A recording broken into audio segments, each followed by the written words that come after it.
Imagine this. You're alone in your bathroom, the door is locked, the lights are dim, and you hear a faint whisper, a rustle, or maybe the sound of something moving just out of sight.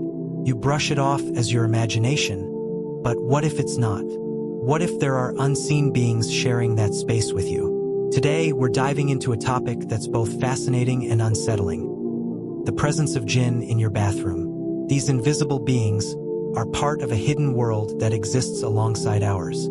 Jinn are beings created from smokeless fire, distinct from humans and angels. The Almighty crafted them with free will, much like us, meaning they can choose between good and evil. Some Jinn are righteous, living their lives in devotion, while others stray, causing mischief or worse. They exist in a realm we cannot see, but their presence can sometimes be felt, especially in places where we're vulnerable, like bathrooms. Why bathrooms? Well, these spaces are often associated with impurity. When we use the bathroom, we're in a state of ritual impurity, a time when we're spiritually exposed.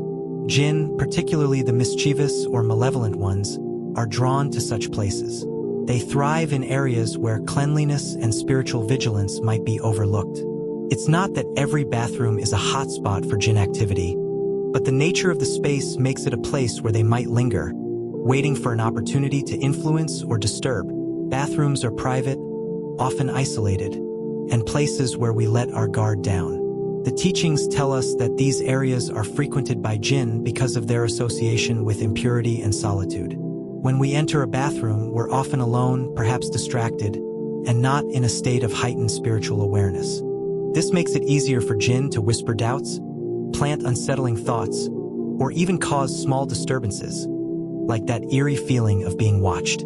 This is also why many people believe that one shouldn't cry in the bathroom, as when you are emotional, you are more vulnerable, and this makes you more susceptible to an attack by the shayateen. Some people who perform ablution in the bathroom and regularly forget which part of the body they were washing may also be a sign of the confusion caused by the whispers of the shayateen. The Prophet, peace and blessings be upon him, taught us that Jinn are real and can interact with our world in subtle ways. For example, they might exploit moments of negligence, like when we forget to seek protection before entering the bathroom. These beings don't always have harmful intentions, but their presence can unsettle us, especially if we're unaware of how to shield ourselves. So, how do we protect ourselves from the unseen in such a private space? The teachings provide clear guidance.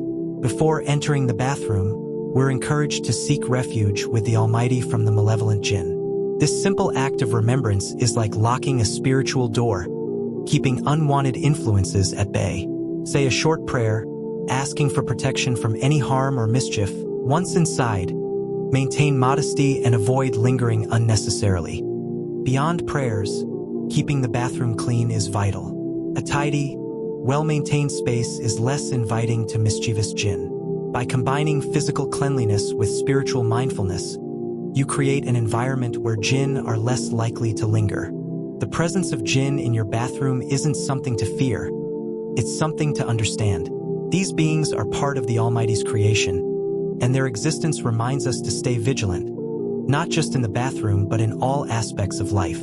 By incorporating simple habits, like saying protective prayers, maintaining cleanliness, and being mindful, we align ourselves with the guidance of the Prophet, peace and blessings be upon him. The next time you step into your bathroom, pause for a moment. Say a prayer, take a deep breath, and remember that you're not alone in the unseen world, but you're also not defenseless. The Almighty has given us the tools to protect ourselves, to live with confidence, and to navigate both the seen and unseen with grace. Thank you for joining us on this journey into the unseen. Stay mindful, stay protected, and may the Almighty guide us all.